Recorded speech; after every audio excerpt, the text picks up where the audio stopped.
Okay, here we are, part 2 of day 10. We have arrived at Harewood House. The present estate was created by merging two adjacent estates, Harewood Castle and Gawthorpe Hall Manor House.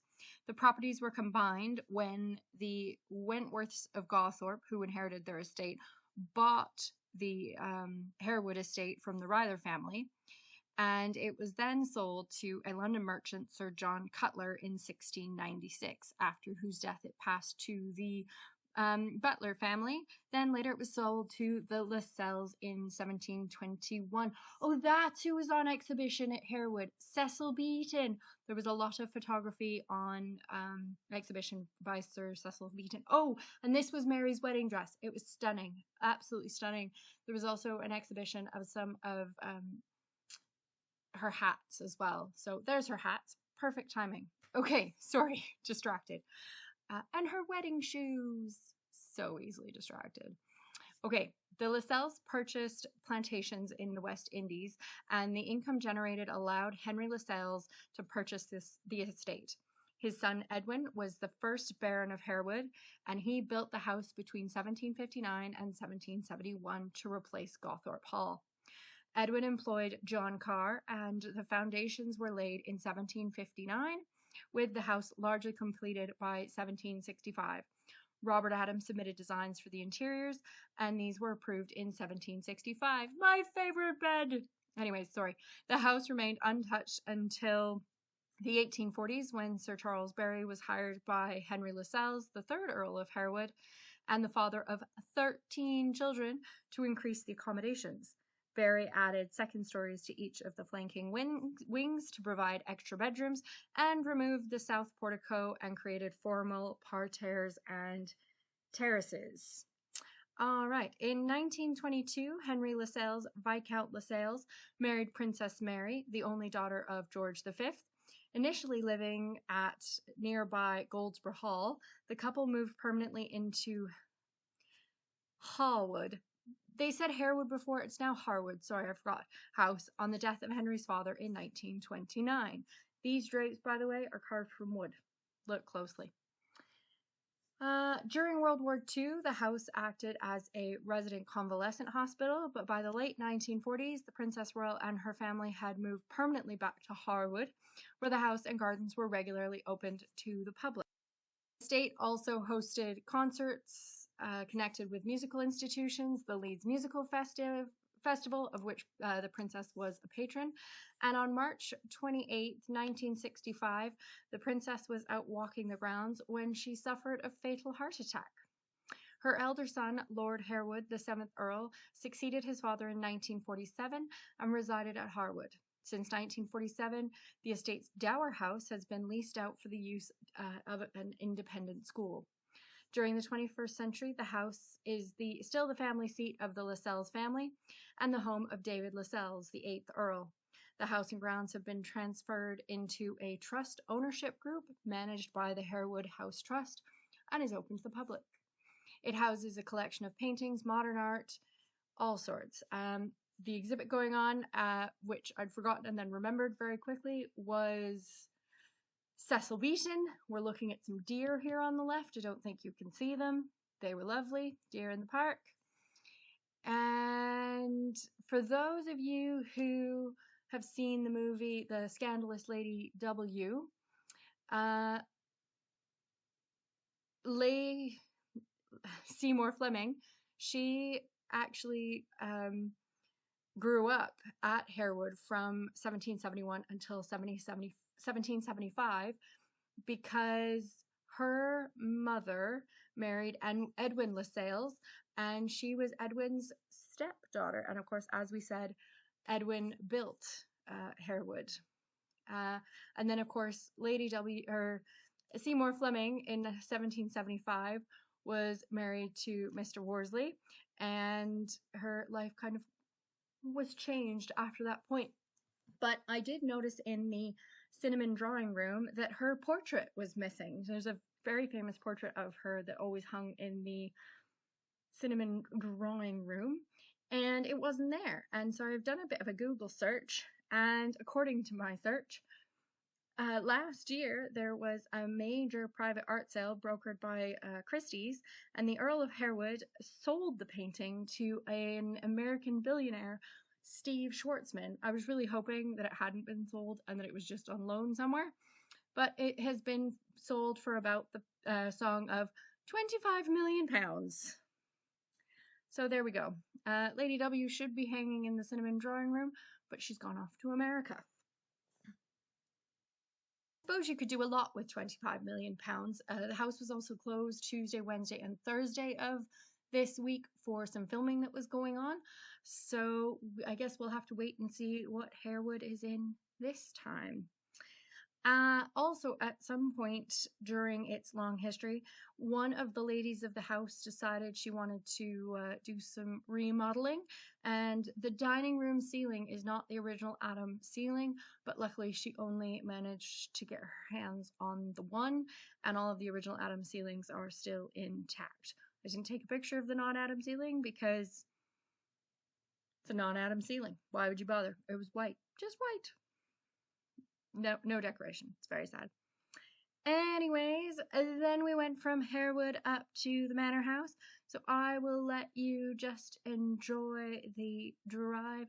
Again, it's a drive worth sitting and watching. Put some music on in the background and just watch it and enjoy it. Genuinely, it's a great little drive, and we drive through the Bolton Abbey estate, which is also owned by the Dukes of Devonshire, who have Chatsworth. So it's beautifully maintained, and yeah, and there's some really cute stone archways and things that we drive through as well. So enjoy the drive to Thorpe, and then when we get to Thorpe, Mum has a Aga toasted tea cake for dinner. Oh, and also when we get to Thorpe, you will get to see the scrummy bakes that I purchased at Cray Bakes. So have fun, and the Thorpe videos may have some combined days in them as well.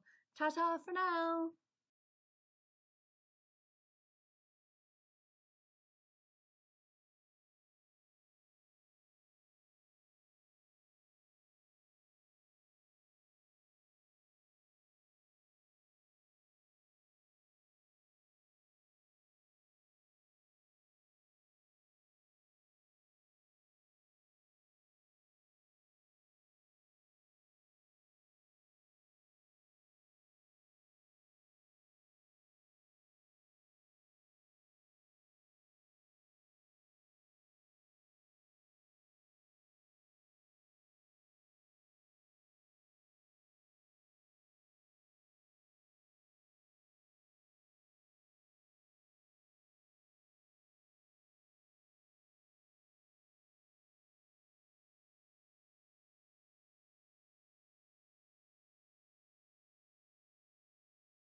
you looking for, Jim?